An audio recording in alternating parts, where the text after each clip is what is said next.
This is Creating Your Encore Career and Becoming a Silver Entrepreneur with your host, Lynn Freest. Lynn will share ideas and expert advice from people that are walking in your shoes and living their encore careers, where they want and at the pace they want. You'll start a company of one with confidence and knowledge to live a fulfilled life of freedom and ease. Lynn is a coach and leadership consultant whose mission is to show senior leaders and experts how to start something refreshing and new after a full career in the corporate environment. Hello, and welcome to this episode of Creating Your Encore Career as a Silver Entrepreneur. This episode is actually a replay of episode 70, but it's an important topic, and it's titled A Simple Coaching Process with Lori Glander and Rena Gainey. Making the leap from being a corporate leader and expert into becoming a solopreneur can be daunting, but the rewards are great. You can work when you want, where you want, and do the work you love. And I can be that guide and thinking partner for you as you develop this encore career. I can help you go farther and faster based on what I've learned from being on this journey myself for several years. So if you've even thought about having an idea of an encore career, please contact me, and on my website you can take the self-assessment quiz. The quiz will help you get some quick clarity around what might be possible for you in the future. Now again, this is a replay of a previous episode, but I think it's an important topic and that it certainly needs to be pulled back into our awareness. Having a coach can really accelerate your progress in creating your encore career. And I am delighted to once again have Lori Glander and Rena Gainey share their insights from their work with coaching and developing leaders, and for you as entrepreneurs. I've known and collaborated with Lori and Rena for many years. They are both very talented and valued friends, very accomplished colleagues in coaching and leadership development. So in this episode, we'll cover what coaching is and how is it different from giving direction or advice, the fact that it's accessible to anyone. And they'll even demonstrate a simple coaching process, and I'll actually be the coachee in that process to demonstrate how it works. Welcome, Rena and Lori. I want to thank you very much for helping on this podcast to talk about some of the work you're up to, and we'll get right into it. Rena, could you introduce yourself to start with? Of course, Lynn. I'd be happy to. Thank you for having us today. First off, greatly appreciate that. It's always good to work with you. Lynn, we've had lots of opportunity over the years. My name is Rena Gainey, and I'm actually an executive coach and leadership development coordinator. So worked in corporate America for quite some time, almost 30 years, and have now been on my own in coaching. I also am the founder of a nonprofit organization in Myanmar, and we have continued over there to do leadership development training as well. But been in the field for quite some time and just happy to be here.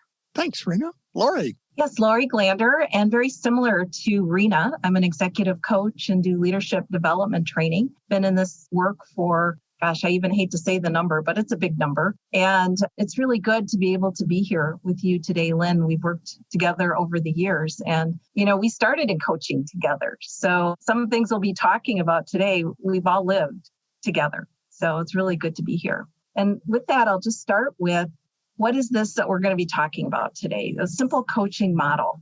Have you had someone at work or in your personal life ask, do you have a minute? I'm dealing with an issue.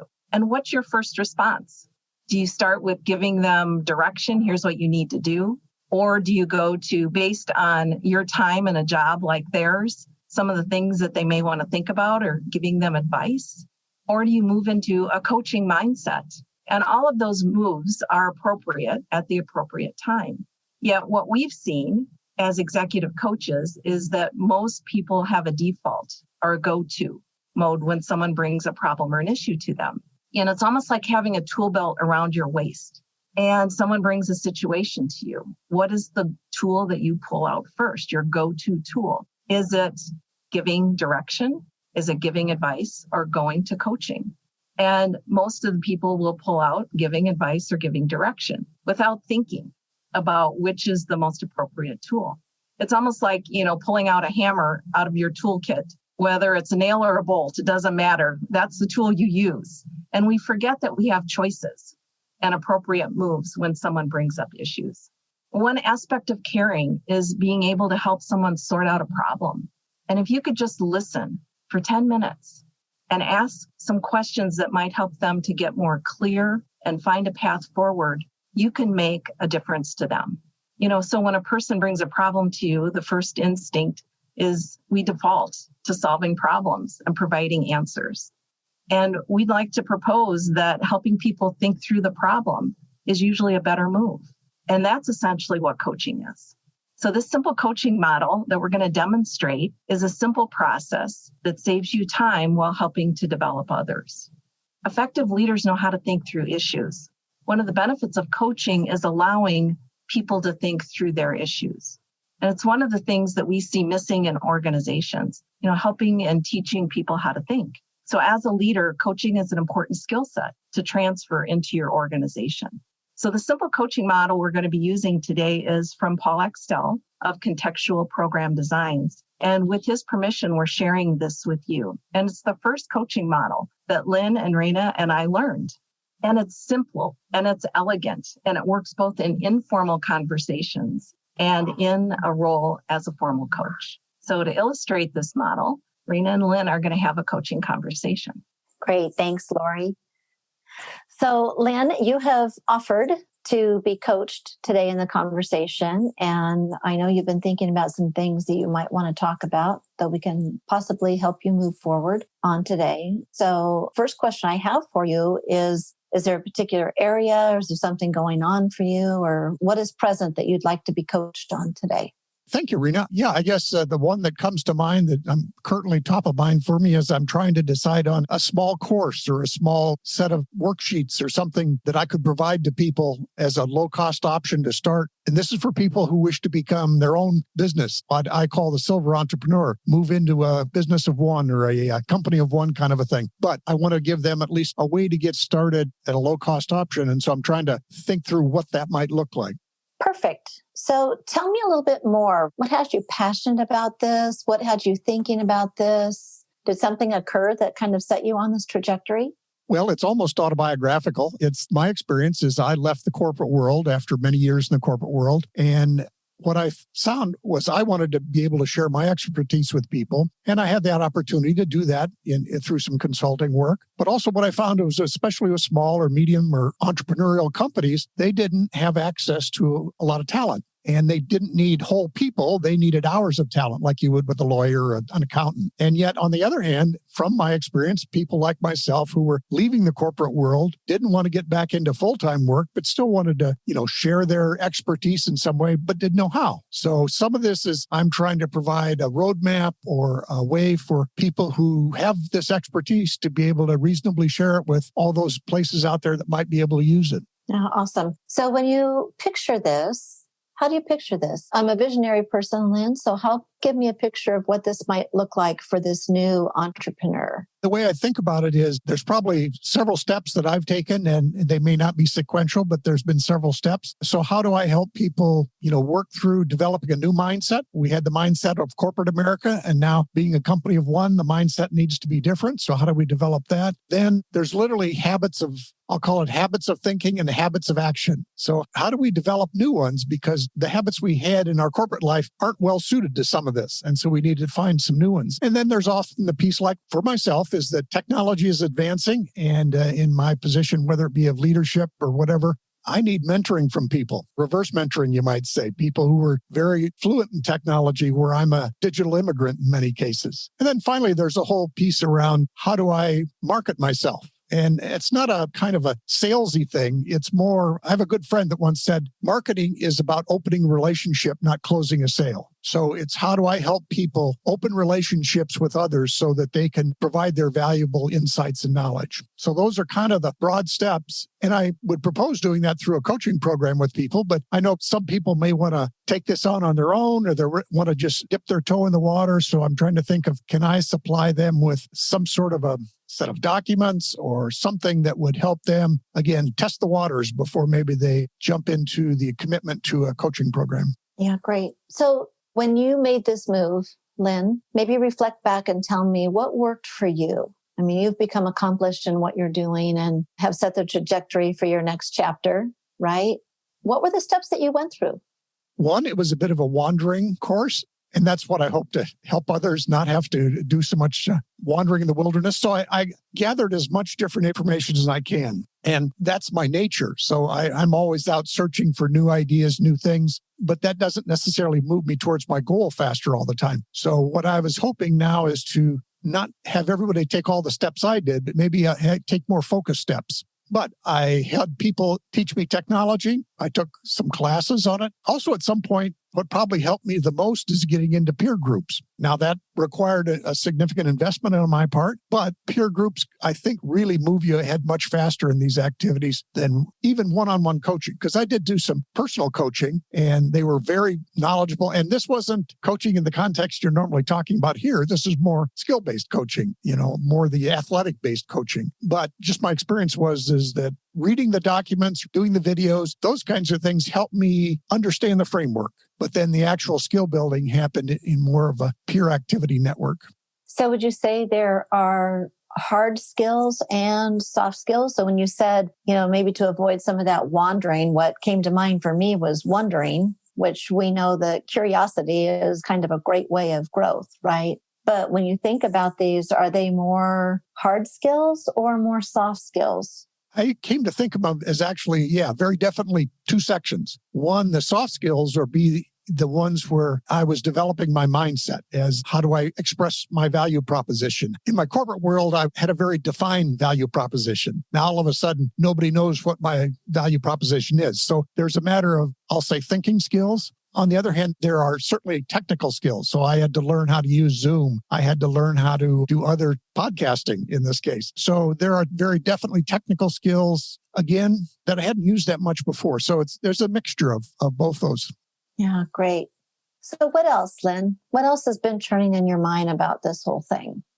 One is, I think I know the target audience, but I probably have to do some more customer discovery on that because, what I'm proposing isn't for everyone, and that's perfectly all right. I'm only trying to connect with those people that kind of want to, again, some people want to leave their corporate life and work helping out at the food bank, and that's great. But I know there's some set of people that want to still stay in the game, but not be in the game full time and simply don't know how to do it. So I'm only looking to focus on a fairly small group. I don't know if it's a small group, but a smaller group of people that are interested in doing this work.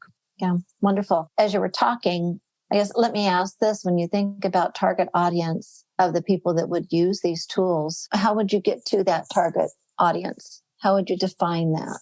And that's the interesting piece of, I'll say, the marketing skills one of the ways is, using a podcast, using some work on LinkedIn. The people that I'm kind of interested in are probably on areas like LinkedIn. Actually, they don't all listen to podcasts probably, but that's one way to build an audience. The other group of people might be the people that are looking for these people with expertise. And so if I connect with them, that might be helpful also.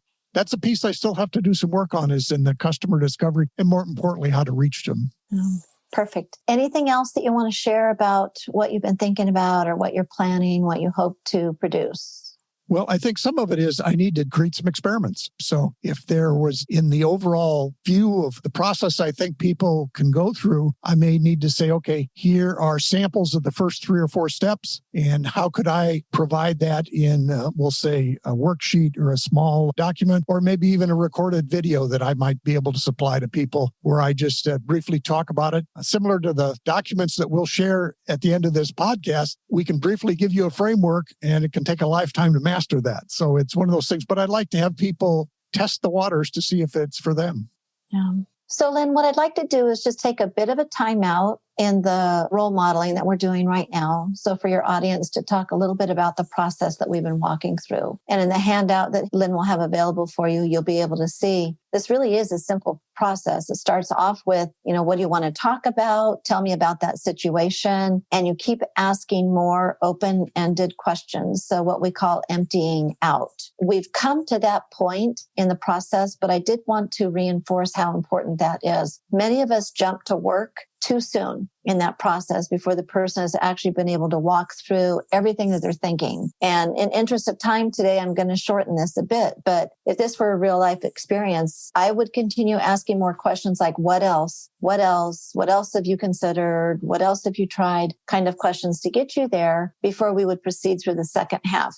which to me is turning what you want to do, what you're looking to do into action. So I just wanted to take a little chance for a meta conversation or a brief pause in our role model today to emphasize that, focusing on those areas of, this is what I heard, reflecting back, and then let me ask you more questions to help open up. So if it's okay for you, we'll go ahead and jump back in. Now, next question I have on this, and you've kind of started with that, is what is your thinking now? So you've had a few minutes to talk about this product that you want to put together. Where is your thinking now on the situation after our conversation? Well, as it's kind of unfolded in my mind as we've talked, I'm thinking now that some of this may be in recorded videos as opposed to documents. It kind of helped bring to me the fact that I'm a little bit old school, and I think in terms of printed documents, where in today's world, just as we're doing this podcast, videos or other recorded things can be just as useful to people. So it's kind of changed how I'm looking. Rather than a file folder of documents, now it's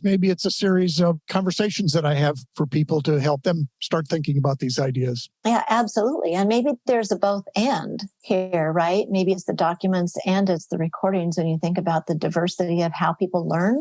Sometimes it's being able to provide them the right tool, like Lori said, whether it's a hammer or a wrench or a screwdriver, what would be the right tool for them in moving forward for themselves. So when you think about this, Lynn, let's talk about what you could do, like action items. Like if we were to start to move into a process of what you think you might be able to do over the next couple of weeks, what do you think you could do? What could you accomplish toward this goal? Probably one of the things I can do is, again, this helps me where I'm adopting some of the new technology myself, where I can speak out loud and have it transcribed automatically or with some programs that are low cost. And so then I can actually create a document while I'm talking about it. Or on the other hand, I can also start mapping out the recordings that go with those documents. So in today's world, that's one of those things that's kind of fun for me to discover is you can do both at the same time in today's world. So I'm thinking that I need to think of 3 or 4 steps in the process that I've outlined. And how do I give people the introductory session in each of those steps to give them, again, a context of what the steps are. The other thing that, as I mentioned before, helping people teach their value proposition, I have to do that for myself, share with them, why is it worth going through this effort? So it's kind of the how and the why is it important pieces. Now I think I need to put together. Yeah, perfect. So as we continue that, the how and the why, I think the next question for me might be, who is the who? So for these next actions that you have coming up, who might you talk to? Who could you run some things by? Who could you partner with?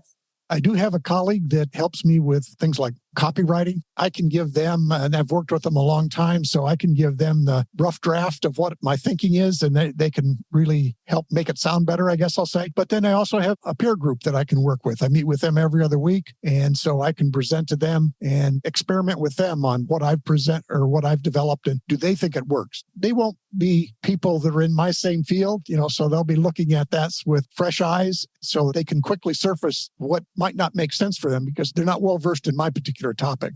Sure, absolutely. So this makes me think about if we start to drill down to action. There was a movie that I saw one time, and I'm probably dating myself, Lynn, but it was called City Slickers. Mm-hmm. And it had Billy Crystal and Jack Palance was in the movie. And I remember Jack being this crusty old cowboy. But Jack had one idea that he lived by. It's like, what is the one thing that he lived for or focused on? And so as you move forward, it might not be one thing, but what are the 1 or 2 or 3 things that you need to pay attention to as you continue down this refining process?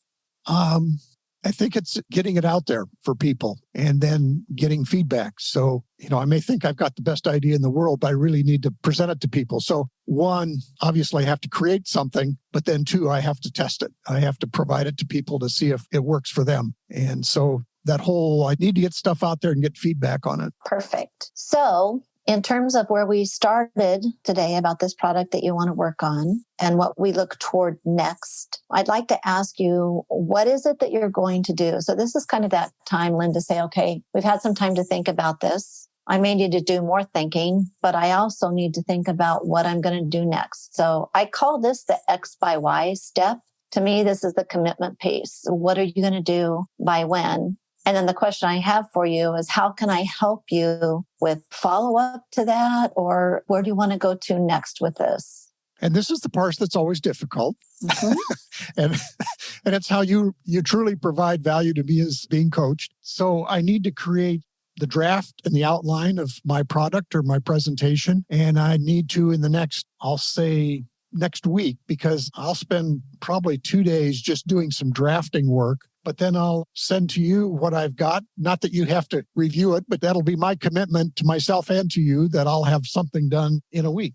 Perfect. I love that emphatic nature that you have, that I am going to get started on this, and a week from now, I'm going to produce some results moving forward. So last question I have for you, Lynn, is just where are you now in this process? What are you thinking about now? How do you feel? It's been interesting because I feel more energized around it. I've got some clarity, and I've also changed my mind, quite frankly. One of the things that helped me do is surface my assumptions on some things. As I mentioned, my assumption or my history would have said that's documents. Now I'm thinking, well, no, it's probably a conversation. I need to share 3 or 4 conversations with somebody to help them get started on this. And I can do that in today's world through video or audio. It doesn't have to simply be through the written word. Oh, wonderful. Well, I just want to recognize, I love your value of giving value. So I can say this is something that's really important to you, is to continue to give value to others. And as you think of tools that will help them, I think that's a gift, Lynn, that what you're giving to other people. So I want to commend you on that. And also just the fact that you let me pick at your brain a little bit and maybe push in some areas that feel a little bit uncomfortable, but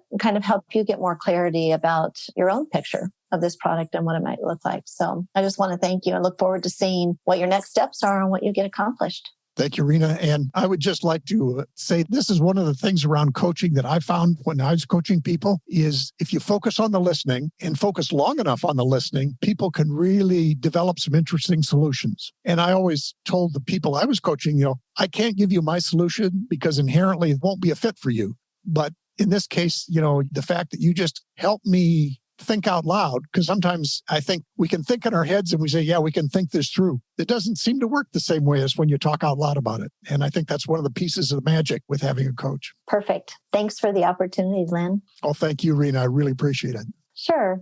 So Lori, we're going to turn it back over to you since you've had a chance to observe, and maybe you can continue on with our conversation and what this might look like. Yeah, I just would like to highlight a few of the key points, what I noticed. And this also you can find in your handout that Lynn will be providing. So just a few key points about this coaching model. And we got to see it live here. Is first of all, coaching involves listening longer and more deeply without giving direction or advice.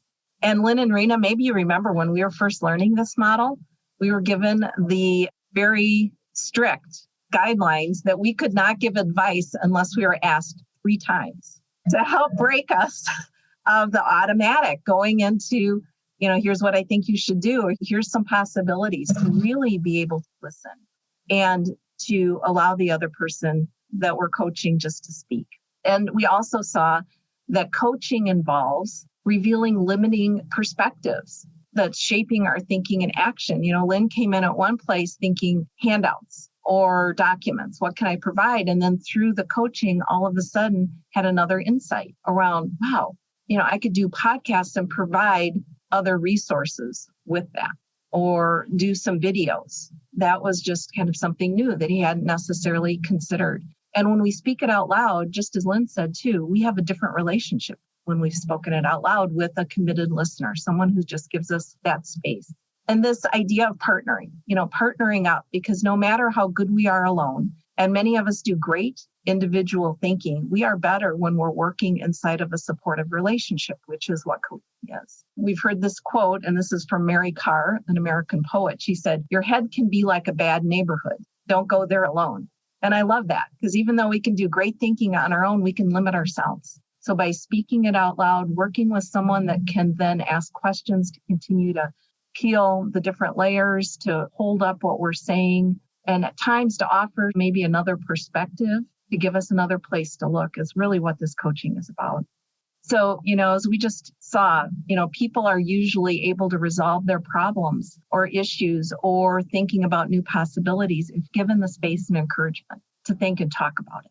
And the most important piece to remember is that as a coach, your job is to listen and not give advice. And that takes some practice, because any advice that we give comes from our own history.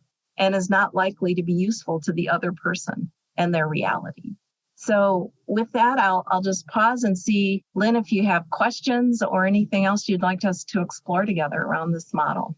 Well, a couple things have occurred to me for my audience is, can you help give a distinction between, so in some cases, the person coming to you may be, I'll say, a junior member or a newer person to the role. And so they actually don't know some information that might be helpful for them. So how do you make that distinction? Or there may be a need to pass on information. On the other hand, if you're in a leadership role, they may be asking you for direction and you may be needing to give direction. So that whole role of how do you make that distinction between coaching and leadership and coaching where you do give advice or information at least? Yeah, like I said earlier, too, they're all very appropriate. So how do you know which of those tools to pull out? And I would say first is just to notice your own default mode. Where do you typically go when somebody brings you a problem or an issue? Because that awareness is going to help you then to be more at choice. So where do you first go? And then the second is just to maybe ask a few questions to get more clarity. Sometimes we just hear a little bit and we think we know. Oh, I'm going to give them direction, or I'm going to give them some advice based on my experience. So if you can just ask a few more questions to get a little bit more clarity, it'll allow you to choose if it is this person who doesn't have much information or knowledge about what they're asking about, pointing them in a direction, giving them some place to go next could be the most useful next move. It could be helping them to get clear on what they've thought about already and what are the next steps before you offer some additional possibilities. So just by asking a few questions slows you down, allows them to give you a little more context, a little more background to determine what might be best for them, both in the short term and in the long term. So those are a couple of thoughts. I had a contract. I was working with a retail company that had department stores throughout the U.S. And one of the best performing regional directors had this coaching style versus directing style. And when she would go into a store in her region and what they called walk the floor with a few of the associates, instead of doing what many regional directors would do, which is walk through and be very critical about what was not right, what was missing, what wasn't up to standards. And so it was a bit like an audit.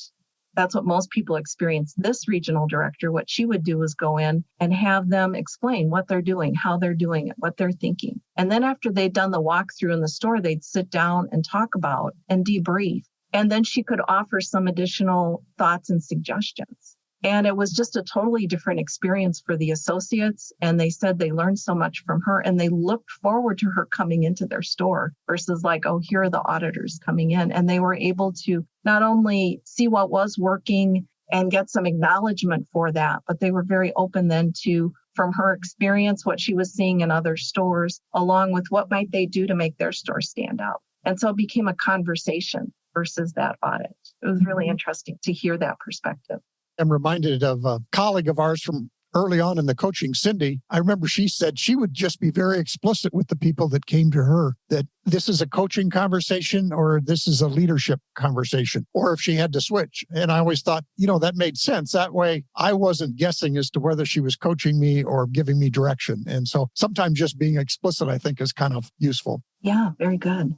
I think also, Lynn, leadership can be seen two different ways. It can be seen as active behavior, but can also be seen as a characteristic. So when I think about people in my lives that have been in my life has been a very strong leader, there was something about them that allowed for people to embrace curiosity. So curiosity is one of those things that we all had when we were children. And yet, as we've moved into adulthood, for some reason, we think we need to know the answer instead of just one answer. And so, for leaders, they switch hats, right? Sometimes they'll be a coach. Sometimes they'll be a director. Sometimes they'll be a manager, even though they have that willingness to lead, which to me has really showed that vulnerability and to say, okay, I'm really curious about this. Tell me more. And, that curiosity is a great skill to have for anybody who really wants to continue coaching in their career. Absolutely. Thank you. Another thing occurred to me is you mentioned children and curiosity and stuff. And sometimes I think as a leader, especially in today's world, if people are learning new skills, new things, we have to be willing to allow mistakes. Now, we want to prevent fatal mistakes, obviously. But on the other hand, if somebody's doing something different than I would have, I might let them go ahead. If it doesn't work out, that's okay. It was a learning experience. I think as a leader, I sometimes have to step back, even though, quote, I think I know the right answer, but let them create their own answer. Yeah, that innovation piece, right? Coaching can be key in helping people learn things that they've tried and what worked and what didn't work. Like you said, is having that support to be able to talk through it. And of course, you wouldn't want to do this in every situation, but I think it's available tactic in many more situations than where we employ it now. And I think with the advances of technology and stuff, some of us who are a little more chronologically advantaged, we need to listen to people who are more fluent in the technology because the answers are truly different today than maybe they were before. Lynn, that makes me think about there's probably an area where, we always think of coaching being done by someone who's more senior. If I wanted to learn more about technology, so thinking about your product, gosh, would you ask people that are more senior in their career or from a technology perspective? Could we get some coaching from somebody who's younger than us, has a different mindset or a different perspective on it? Actually, in my consulting, working with small companies, I sometimes ask the leader to go out and find one of the younger people in your company that may not exactly know the technology, but they're more fluent in technology in general. They'll help you learn it faster than you could learn for yourself. Absolutely. So the next thing I guess I'd like to ask is, what are you guys up to? What are you up to next? What are the things that you're working on? So thinking about what 2021 is going to be about, I'm kind of in that mode of reflecting on this year and looking ahead. And I'm going to continue doing virtual classes with Rena. We have a program that we're working on and quite a bit of interest in that. So looking at how we will do that virtual. It was done in a classroom and now we're taking that virtually, along with the executive coaching work that I will continue. And I'm working on writing a book. So I'm getting excited about 2021 and looking to wrap up 2020 and move forward. So thank you. Thanks, Lynn, for having me here. Welcome. For me, we've been working in a large Fortune 500 company for many, many years. And one of the things I've realized is that there are smaller organizations that don't have access to this type of development, and many nonprofits who really lack access to this type of development. So that's a focus that I want in 2021 and 2022 is to continue to come alongside those folks. In addition, if we ever have the travel ban lifted, I'm sure I'll be heading back over to Myanmar. We have lots of work that we want to get accomplished over there. But on one hand, I am embracing technology because it makes my world smaller. I have access to more people through technology now. Rena, if you don't mind, could you share a little bit more about the general work that you're doing with Myanmar?